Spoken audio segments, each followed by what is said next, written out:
Hello and welcome back to another photography adventure. Today we are out and about with the awesome Sony R1, a camera I've wanted for a very long time now, and just struck a really good deal on it. Got some loud birds. Just struck a really good deal on it, partly because it doesn't have a grip. I don't know if you can see that really. It's all just plastic there now. I got to figure out something to do about that. You may or may not have known this already, but I've kind of become an early digital Sony collector junkie. Sony just did some really cool stuff, especially in the beginning, and I'm kind of discovering that and realizing that. So the Sony R1 is cool in tons of different ways, and I'm going to unpack it more as the weeks go on.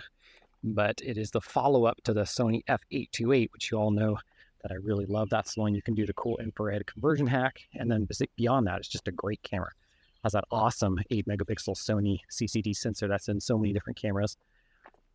Great lens, just a great all-around camera. So this is the successor to that, 2005. This one's 10 megapixels. This one's CMOS, not CCD. It's APS-C instead of 2/3" sensor, so a huge bump there. It has a 24 millimeter wide angle equivalent on the wide end, all the way up to 120 millimeter equivalent on the long end. So, I mean, already those stats alone, but there's some other things too. Make this camera really interesting.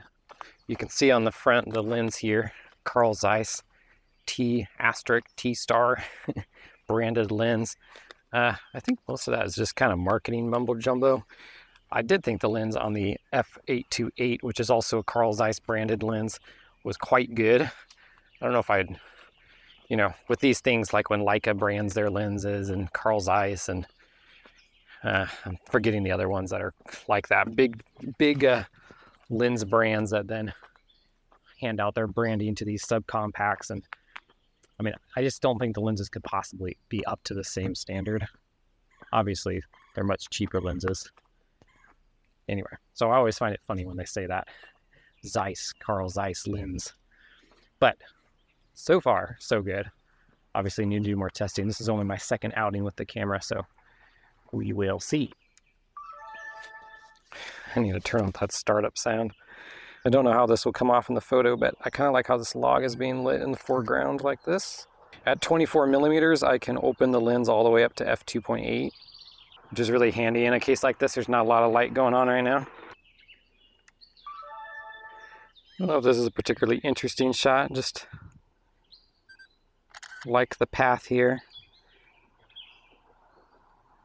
Be an interesting test of the macro mode. So I switch it to macro here on the side. This is another shutter button, but all it does is focus. So you can change modes with it and press it to focus. That's kind of funny there on the side there. But put it on macro, and then I was doing some testing earlier and it looks like zoomed in is the way to go. Just open that wide open. So it doesn't focus very close at all on the wide end. Although there's no guides on the lens itself to tell you. And then the other funny thing is it's on auto ISO, but the auto ISO is like prioritizing really low ISO amounts, which I guess is good. It'll warn me my shutter speed's too low, but like it's still at the base ISO. So I don't know at what point it tries to ramp up the ISO or not. Someone noticed in my last video that I'm walking around a disc golf course. That's correct. Should I get into disc golfing? This has a bunch of trails. This has mountain bike trails, hiking trails, and disc golf. But disc golf seems to be a really big thing around here, which is funny because it was not a big thing in Texas. I used to saw it a little bit, but here it's everywhere. There's disc golf everywhere. Here's my Bigma right there. Still haven't sold it. Still on the fence about it. Those last pictures were a little bit nicer than some of the previous ones I've gotten. So I'm like, oh, maybe I should keep it. But at least until I think I might switch to using the 1.4 times teleconverter on the DA-Star 300, which isn't quite this reach, but it's stopped faster, and I think optically probably even better. Although focusing worse, maybe, I don't know. Anyway, but I thought I'd stop, not let this opportunity pass to take some pictures of these flowers with the Sony R1s. This will be a good little color test. It's nice yellows and greens combined. We'll do the little macro, the pseudo macro.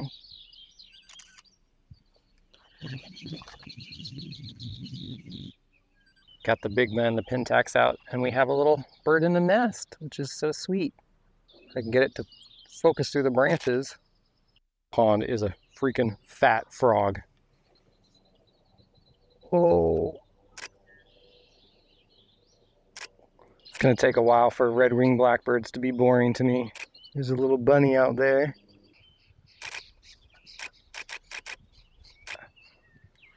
One of these days, I have a goal to get a cute picture of a bunny.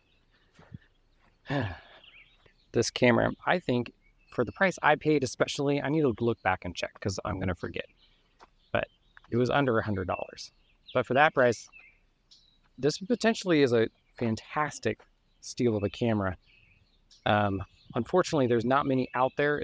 It's I wouldn't say it's rare, but it's uncommon. So I'm not going to talk about the price in my main video on the Snappiness channel because sometimes that causes like a surge in people going out and just buying it, and raises the prices. So, but even still, it could end up raising the prices of this camera. But I think it's a great deal. We'll see if the image quality lasts. To me, the biggest things are the APS-C sensor, which is incredible for a bridge camera, especially this era, 10 megapixels.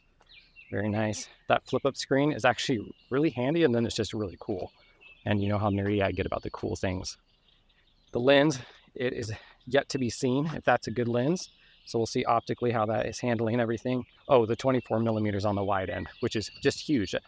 That's 24 millimeters equivalent, and hardly any fixed lens cameras go that wide, film era or otherwise. So I think that's a big deal too, if it performs at that level. So we shall see. Thanks for joining me. And if you haven't seen my Bigma video already, I'll link that here.